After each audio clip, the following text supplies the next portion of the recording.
Hello दोस्तों, आज के इस वीडियो में मगध साम्राज्य के अंतर्गत मौर्य वंश के संस्थापक चंद्रगुप्त मौर्य के बारे में पढ़ेंगे। इससे पहले वाले क्लास में हम लोगों ने मौर्य वंश का इंट्रोडक्शन वाला पार्ट कंप्लीट किया था। तो चलिए वीडियो स्टार्ट करते हैं। देखिए, मौर्य वंश के संस्थापक थे चंद्रगुप्त मौर्य, और चंद्रगुप्त मौर्य की नाम का सर्वप्रथम वर्णन मिलता है जूनागढ़ अभिलेख से।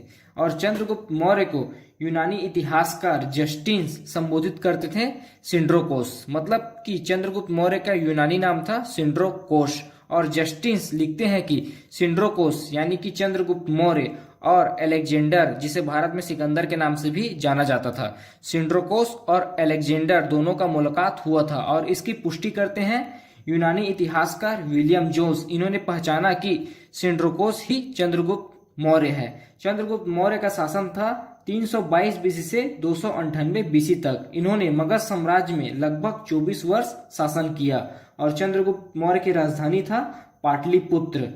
चंद्रगुप्त के गुरु या महामंत्री का नाम था चाणक्य, या उसी को बोला जाता है विष्णुगुप्त या कौटिल्य। और इनकी बुक अर्थशास्त्र से सर्वाधिक जानकारी मिलती है मौर्य वंश के बारे में। देखिए, चंद्रगुप्त मौर्य ने 2 विवाह किया था। एक चंद्रगुप्त मौर्य का पहला विवाह हुआ था नंदनी या दुर्धरा के साथ, और चंद्रगुप्त मौर्य का दूसरा विवाह हुआ था हेलेना या कार्नेलिया के साथ। इसका विवाह किस प्रकार हुआ था यह बताते हैं। देखिए, 305 बीसी में हुआ था हिंदकुश पर्वत का युद्ध। देखिए, भारत के मैप में जो जम्मू कश्मीर वाला एरिया है, यहाँ पर ऊपर में जहाँ पर स्टार बना हुआ है, यहाँ पर है हिंदकुश पर्वत। यहीं पर 305 बीसी में हुआ था हिंदकुश पर्वत का युद्ध या हिंदुकुश पर्वत का युद्ध। यह युद्ध हुआ था चंद्रगुप्त मौर्य और सेल्यूकस निकेटर के बीच, जिसमें चंद्रगुप्त मौर्य विजयी होते हैं। जब देखिए, सेल्यूकस निकेटर के बारे में थोड़ा सा बता देता हूं। देखिए, सेल्यूकस निकेटर अलेक्जेंडर का मित्र था। अलेक्जेंडर पूरी दुनिया को जीतने के लिए निकला था, लेकिन जब उसके सैनिक थक गए तो वापस जाने लगे थे। तब सेल्यूकस निकेटर अपने मित्र का सपना पूरा करने के लिए आगे युद्ध करने निकलते हैं, लेकिन वह 305 बीसी में हिंदुकुश पर्वत के युद्ध में चंद्रगुप्त मौर्य से हार जाते हैं। फिर चंद्रगुप्त मौर्य और सेल्यूकस निकेटर के बीच संधि होती है, जिसमें 3 शर्त रखी जाती है। पहला, सेल्यूकस निकेटर अपनी पुत्री हेलेना या कार्नेलिया का विवाह चंद्रगुप्त मौर्य के साथ करते हैं, और 4 स्थान दान में देते हैं 500 हाथी के बदले। मकराना या मकरान, काबुल, गंधार और हेरात, इन 4 स्थानों को दान में देते हैं चंद्रगुप्त मौर्य को 500 हाथियों के बदले।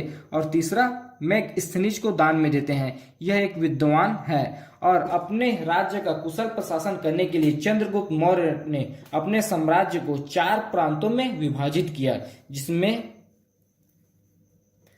पहला है उत्तरापथ और इसकी राजधानी था तक्षशिला।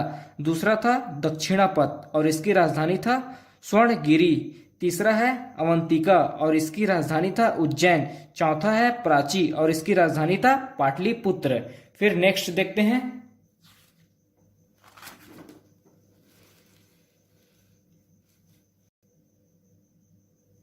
देखिए, चंद्रगुप्त मौर्य ने भद्रबाहु के प्रभाव में आकर ही जैन धर्म को अपनाया था, और चंद्रगुप्त मौर्य प्रथम शासक था विशाल साम्राज्य का।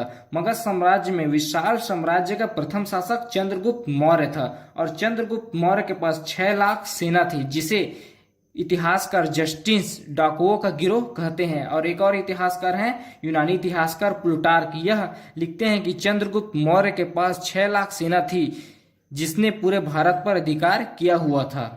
चंद्रगुप्त मौर्य के गवर्नर का नाम था पुष्यगुप्त, और इसी ने सुदर्शन झील का निर्माण कराया था चंद्रगुप्त मौर्य के आदेश पर। देखिए, चंद्रगुप्त मौर्य उत्तर पश्चिम भारत को सिकंदर के उत्तराधिकारियों से मुक्त करवाया था, और 322 बीसी में चंद्रगुप्त मौर्य के शासन में हुआ था प्रथम जैन संगति, जिसके अध्यक्ष थे स्थूलभद्र। और चंद्रगुप्त मौर्य की मृत्यु हुआ था श्रवण बेलगोला में, जो कि मैसूर कर्नाटक में स्थित है।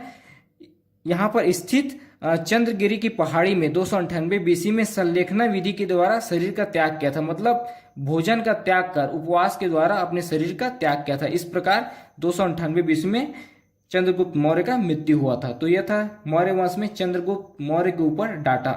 आपसे एक रिक्वेस्ट है, अगर अभी तक आपने हमारे चैनल हिंदी वॉइस को सब्सक्राइब नहीं किया तो प्लीज चैनल को सब्सक्राइब करें और वीडियो को लाइक शेयर जरूर करें। धन्यवाद।